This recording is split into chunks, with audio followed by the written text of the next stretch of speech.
Hey y'all, it's your favorite nigga reader here with another story time. Don't forget to like, comment, subscribe, so because you're about to turn on the post notification so you get notified every time there's a biggie pretty post, child. That's a mouthful, coming nice and beautiful. That's a whole nother story. Speaking of story times, let's go ahead and get into this one.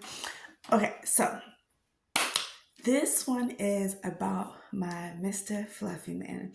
Technically, when I first got him, his name was Doughhh, but I was like, that's my rapper name. So then I changed it to Mr. Doughhh. And then as a joke, I would call him Mr. Fluffy Man because like the way his fur goes, it's just all fluffy. And then it went from that to Senor. And we just stick with Senor now. Like usually when he's around the house, that's what I do. He's really right now just chilling. But let's talk about when I first got him. So I had moved out from, sorry, I do that sometimes. I had moved out of my mom's house.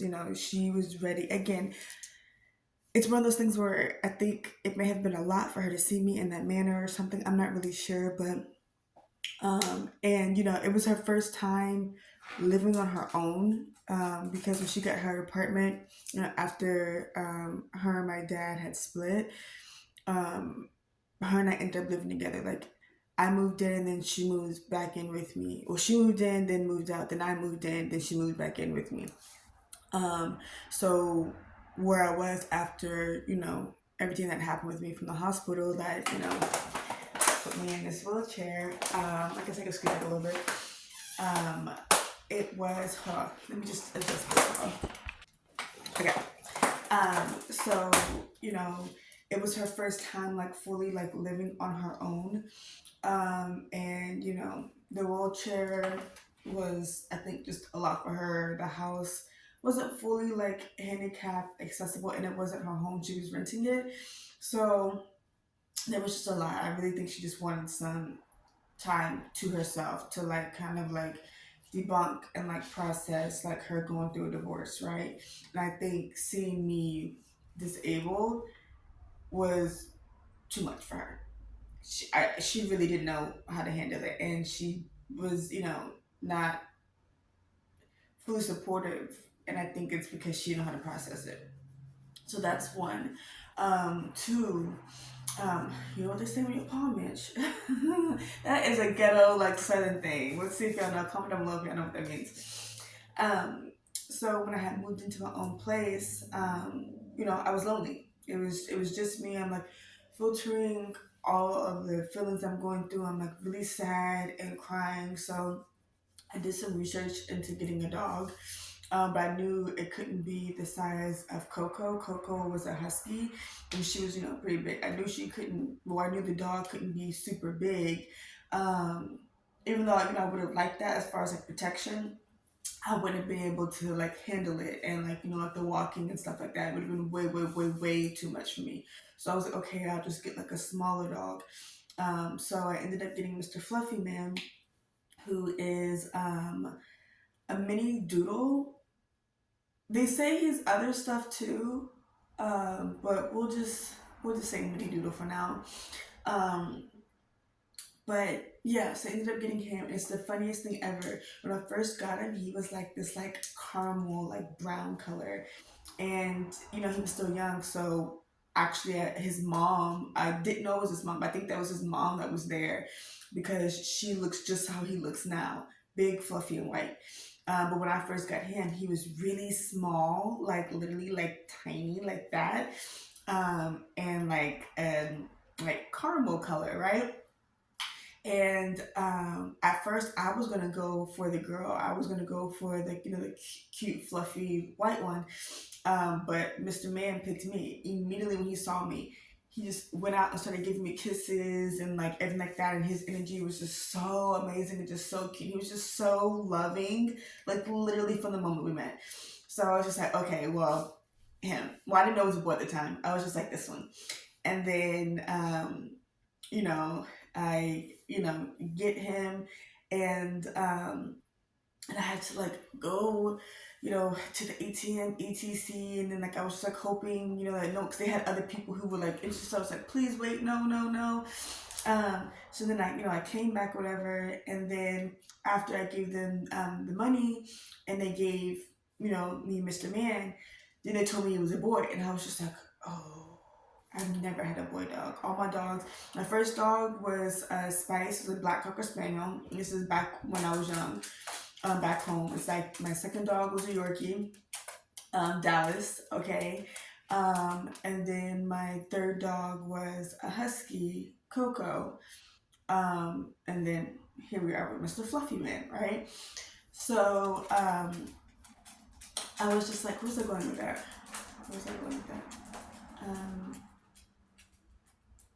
I don't know where I was going with that, but so yeah, so I ended up, oh, all those dogs were girls. That's the point.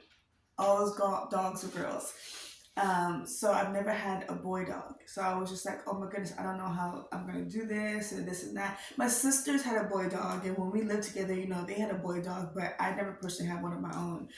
So I'm like, okay, so I get a little playpen or whatever, to put him in, and have the diapers to try to potty train him, nothing like that. But that's why now when y'all see like videos and stuff of him like being in my lap, he's so comfortable with it, even though he's gotten bigger. It's because the moment I got him, I was in my wheelchair, and I would always have him in my lap as I was rolling around doing stuff. So he's very comfortable with me being in my wheelchair because it's all he knew. It's one of his favorite things.